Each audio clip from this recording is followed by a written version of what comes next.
Hey everybody, welcome back to Gooseberry Homestead. Reba here. Well, the smoke is starting to dissipate. We still have a little bit of smoke. I can just barely see that tree buck over there. And yeah. So just looking around the yard, seeing how everything is doing. My hydrangea that I repotted, I had this planted out front, but it was planted kind of in the wrong spot. It was getting way too much sunlight on that side of the house, so I went ahead and just repotted it into this pot. And then I also pulled up the rhododendron that I had up there that makes these really, really pretty purple flowers, and I repotted it too, so it can come with us when we move. Here's the thing. These plants here just weren't doing so great on the front side. On the south side of the house, got so much sun that they just sunburned the leaves on both of these plants. So these really would do better planted with some dapple shade and or on the north side of your house. So I moved them over here to the north side, and they are already loving life so much better, and the green foliage looks so much nicer now, and so I'm very, very pleased. So they'll just stay in these until we move. And so yeah, I just decided to just go ahead and put them here, because I just decided I didn't want to leave a bunch of stuff in the ground here when we leave. Like, I'll leave some herbs and things planted in those cinder blocks along the fence line. I'll just cut them back when we get ready to leave. But yeah, I just didn't want to deal with it. I also pulled up all those rose bushes that I had planted in the ground, decided the landlords probably didn't want any of that there too. So I went ahead and just pulled them up out of the ground, and I've put them in these red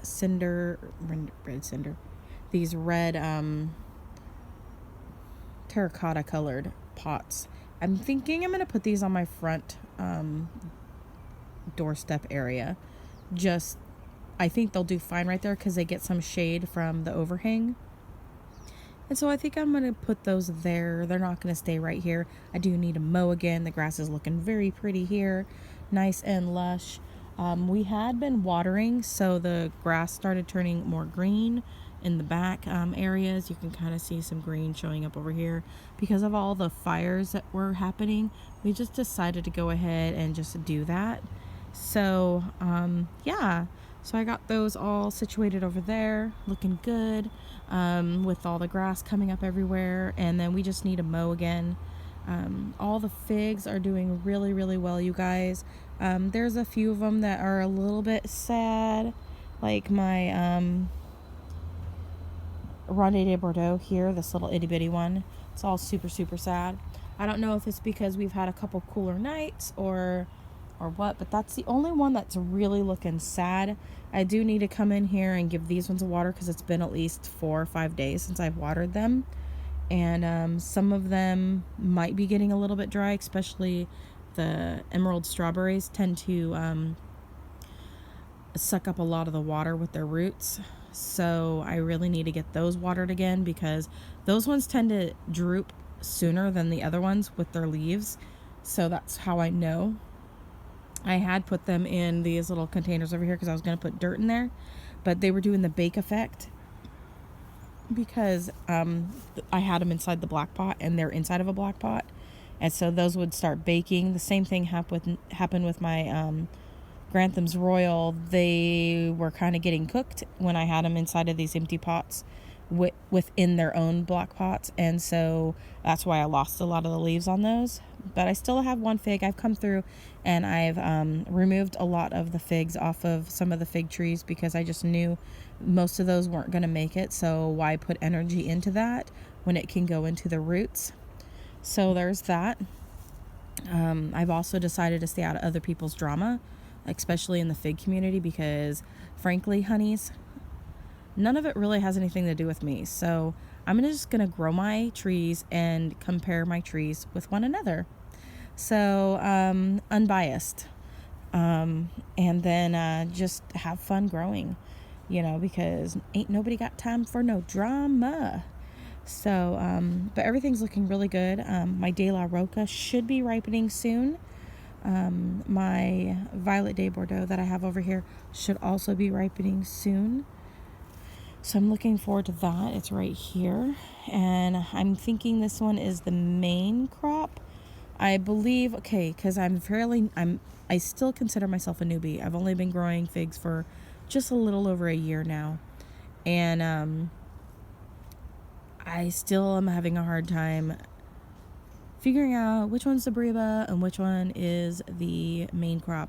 I'm thinking the Breba is the one that comes with the first season of growth, and then the main crop's put on at the end of the year. So yeah, so I did get, if that's the case, I did get a Breba off of my Ronde de Bordeaux, and it was more of a I don't know what kind of shape to say it is, but it was a good shape. This one's more elongated, so the shape is completely different on this one, so I can tell the difference between those two shapes, and we'll see what it tastes like. Okay, so I am also living up in the Pacific Northwest, where we don't have a fig wasp. So nothing is pollinated up here. So the flavor profiles of my figs are going to be drastically different from the flavor. Okay, I'm just having fun now. From the flavor profiles, you guys. I was combining words. The flavor profiles of, say, a fig that is grown in a fig wasp country. So there's that. I may end up getting a fig off of the Gambino, but it is starting to get cooler now, and I don't know if we're going to have enough warm season for it to ripen. I could put it in the greenhouse and hope for the best. I do need to get a new cover for the greenhouse, so there is that. And then speaking of flavor profiles, I did get to taste figs off of my niece's what do you call it, her fig tree, which is what these ones had come from, the Olive City Unknown, and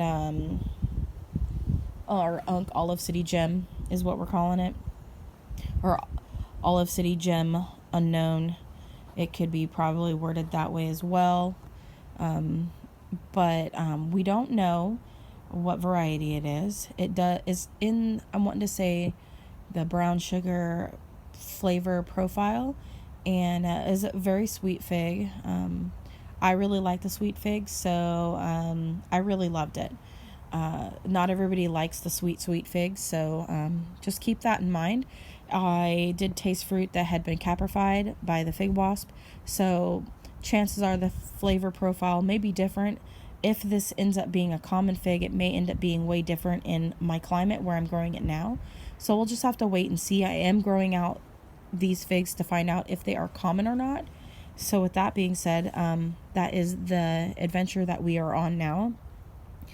I am going to be getting some Capri male figs, just so that I can try my hand at trying to pollinate other figs, just to see how they taste once they've been caprified, and that way we can, kind of get some true flavors of what the fig would taste like when it's pollinated, because that's going to really enhance the flavor that much more. So I'm really excited about being able to do that in the future. That probably won't be for another year or two. So, we'll just have to wait it out and just grow the figs and have fun growing the figs and collecting them. So these are how all of them are looking. And my raspberry latte has put on about 3 inches of growth now in the last month that it's come up out of the pot. So I'm very excited about that. While we're at it, let's go ahead and go check on the, see if there's anything happening with the possible seedlings. Now, I did take fruit from the Unknown Olive City Gem, and tree number 1 and tree number 2 although tree number 1 and tree number 2 are very, very similar. They are intertwined with one another. Yeah, I do have some mold growing, and I think that's because there was little bits of fruit in the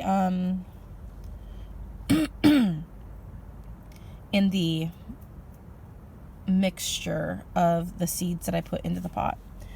But so far, I'm just gonna look it over really quick. This is tree number 2 right here. I'm just looking to see if I see any green or anything sprouting open. I mean, I keep seeing where it looks like a seed might be getting ready to open. Like I see something going on back there. I can't really tell. That one little seed right there. But I'm not really sure. Tree number 1, seeds from it. Now the seeds were very different in both of them. I noticed a color difference in the seeds. Now I don't know if that's something that you typically will notice, you know, on if you notice that from other, like every single one of these had a different seed color within the figs. And thing is I blended up anywhere from 2 to 4 figs in each grouping, and the seeds from each one of the figs were a different color.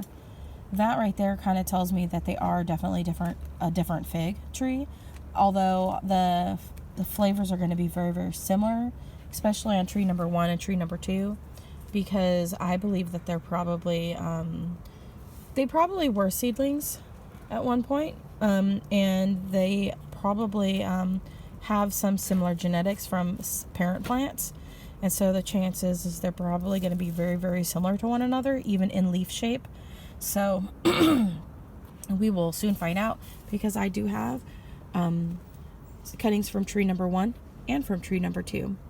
And tree number 2 will have the fruit that's a little bit more yellow, and tree number 1 will have the fruit that's a little bit more green in color when ripe. So we'll just keep an eye on it, see how it does in the Pacific Northwest. It is said that these 2 varieties are probably the same exact fig tree. It's also said that they have different flavor profiles. I have been able to eat the fruit off of fig number 1. It was a very good fig. I would say that it's in the white Adriatic family. Is it really a white Adriatic? Well, I believe it's in the family. Yeah, so chances are they could very possibly be seedlings.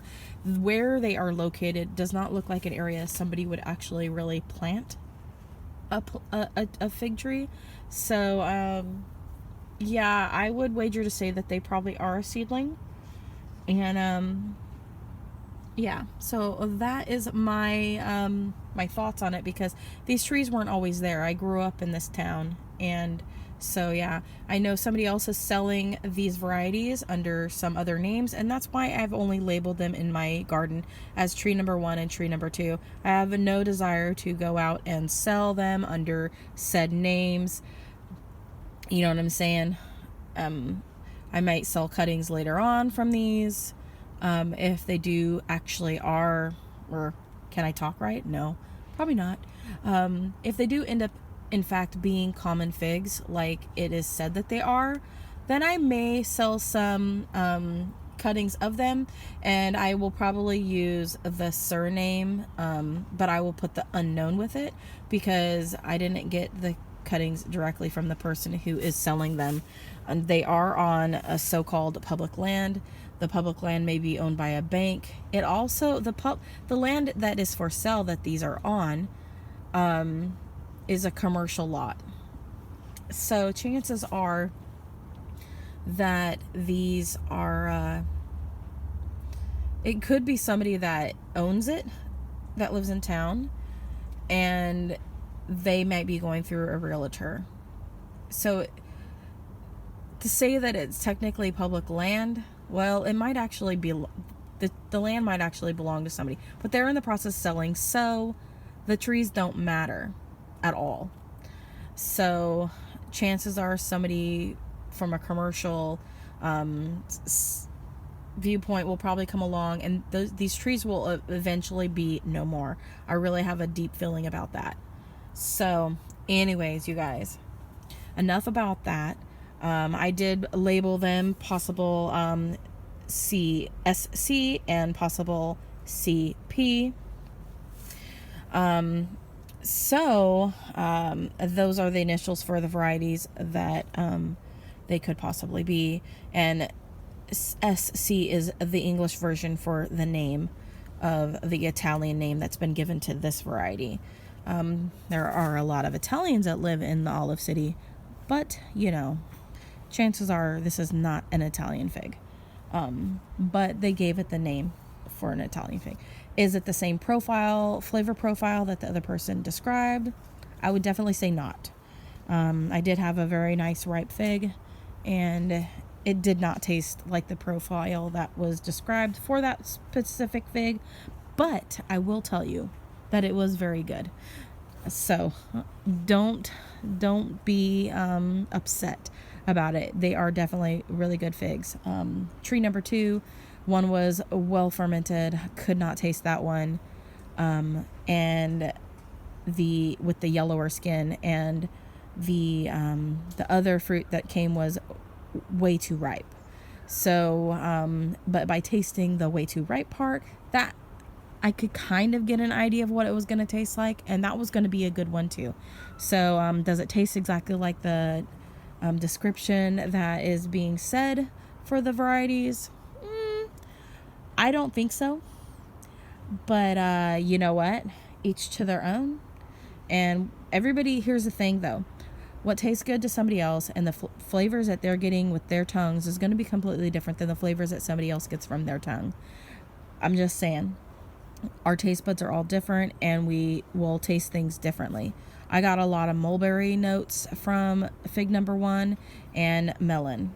The skin really tasted a lot like honeydew, and then I got a red, a really ripe red to a purple flavored mulberry flavor from that other fig from tree number 1. So time will tell, you guys. So anyways, just checking everything out, looking in the garden. It's been really nice having less smoke in the air. I'm not coughing as much now, which is really good. And normally I'm always coughing because I have horrible horrendous allergies, and making up my own words here, y'all.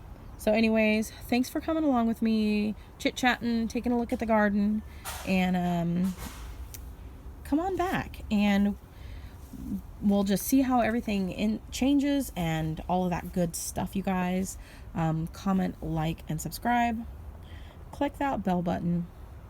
And as always, grow what you love and love what you grow, and have a wonderful day. God bless.